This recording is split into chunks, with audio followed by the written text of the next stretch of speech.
ఓట్స్ను పాల రూపంలో కూడా వాడటం అనేది 1990లోనే మొదలైంది.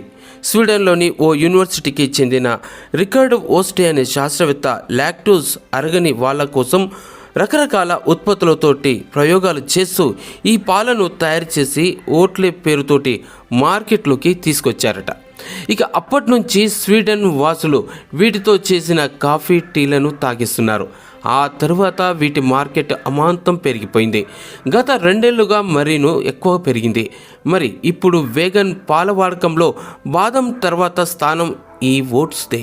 ఇక పైగా ఓట్స్ పాలల్లో గాఢత ఎక్కువగా ఉంటుంది. దాంతో త్వరగా జీర్ణమవుతాయి కూడా. ఇందులోని పీచు కొలెస్ట్రాల్ తగ్గడానికి దోహదపడుతుంది కూడా.